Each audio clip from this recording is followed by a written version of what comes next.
Hey, what's up? John Sonmez from SimpleProgrammer.com. Just on my way here driving to LA for my half marathon I'm running, third one this year.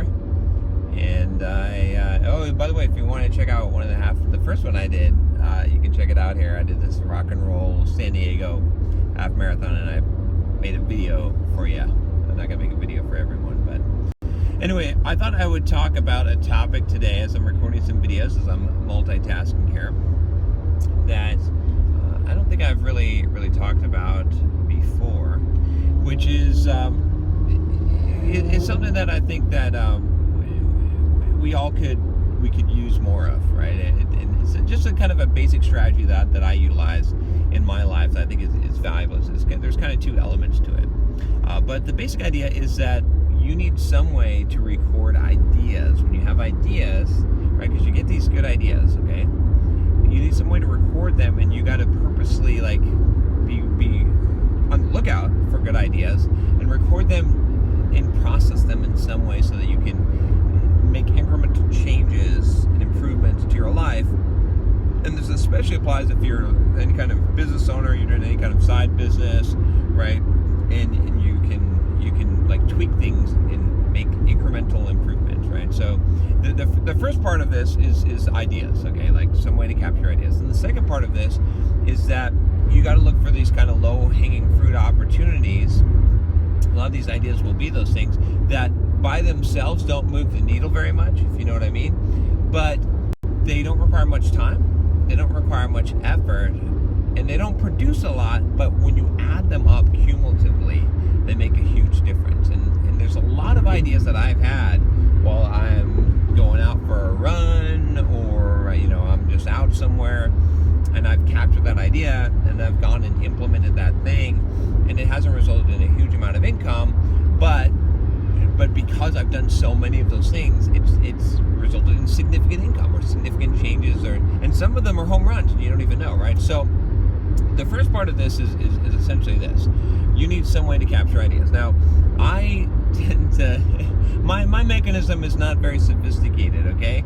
I probably need a better mechanism, but I at least do something here, which is I email myself, okay, on my phone. All right, I've always got my phone with me. I'm using this iPhone application called DraftIn, I think, DraftIn. A buddy of mine recommended it, said I gotta pay the $8 to buy this app, so I did, and it has some like integrations where you can send stuff to Trello boards or email. I basically just use the email one. It's got voice dictation and stuff, so it's basically a note-taking application, and so you can use Evernote for this, right? I send some stuff to Evernote. I've got Evernote as well, but essentially you need some way to capture your idea when you're out somewhere, right? Even if it's just a pen and a piece of paper like that, or pad that you carry around with you, because you're going to have these ideas, right? And you should have this accessible to you wherever you're at, right? Your phone is probably a good one because you always have that, because you don't want to miss these ideas. There's so many like ideas that you have, and not only, if you don't feel like you have ideas, the other thing is that you want to look for these ideas, right? You want to be on like when you hear someone talking or you see something, like you want to start being receptive and start to figure out, oh, how can I use this? What can I do with this? And be receptive so that you start generating more ideas.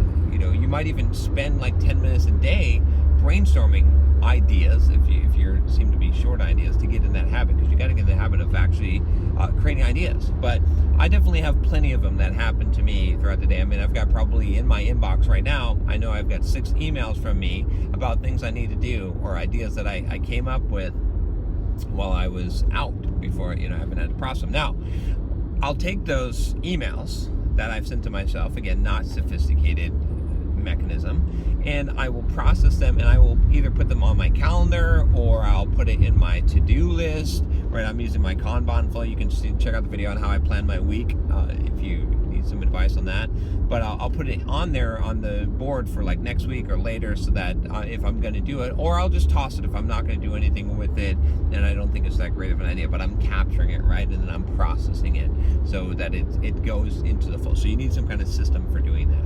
And then, the last part of this is implementing these things, right? And a lot of things that you might want to like,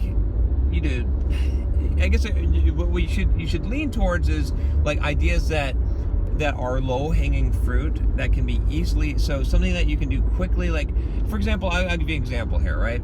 So on my blog, all right, I had this idea. I was like, for a while I didn't have affiliate links for Pluralsight, but I did a lot of Pluralsight courses. You can check out all my Pluralsight courses. It is an affiliate link, right?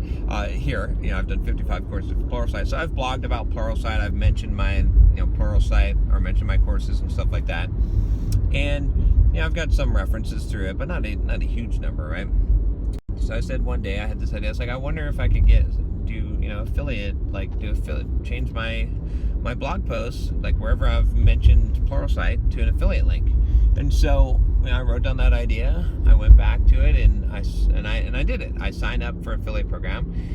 For Pluralsight, it pays like $9 or $12, I think, per referral. Not a huge amount, right? So I didn't think, okay, it's not going to be a huge amount of money. But I went through, and it took maybe like 4 or 5 hours to go through all the blog posts, and I had some help with it, and update all the links to Pluralsight affiliate links, okay?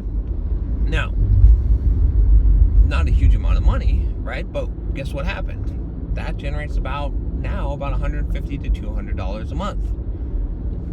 That's decent, right? That's significant, right? That you add that up, and that's a lot of money. That's that's a couple $1,000s a year. There you go, right? That who couldn't use a couple $1,000s a year? But you see, that's not the only one, right? I've had plenty of these where I've thought of this idea, and that's the example. Those are the best ideas, right? Because they don't seem like it's not a huge payday. I'm not getting rich from that thing, right? But it only took me, like I said, 4 or 5 hours, okay? It didn't cost me anything, and then all of a sudden I've got it's generating me income, right? It's especially leverageable if you have a business or a blog or something like that. These ideas can multiply, but it can apply at any time. So think about ideas that you can implement in a short amount of time that might have a small payday, right? But if you get enough of those that add up, that adds up to a big payday. And I mean, imagine if you did one of these once a month, right? If you just had one good idea that was low-hanging fruit that generated you on average maybe $50 a month, and you did that once a month, how much more money would you be making in a year, right? In a year, that's $600 a month more. Who couldn't use that? That's $7,200 a year more. That's pretty good. So that you'd be setting your base income level at. So anyway, I think this is something that you should be doing. If you're not doing it already, get ideas. Figure out a way to capture ideas, process those ideas, and cherry pick the low-hanging fruit first, and implement that stuff. Take the time to do that, and you'll increase your income. All right, if you like this video, you know what to do. Subscribe. I do about 2 to 3 videos a day, all kinds of topics from programming to career development, soft skills, personal training. Gosh, what do I not talk about here? Yeah, pretty much everything. So anyway, if you like the video, a thumbs up is always appreciated, and I'll talk to you next time. Take care.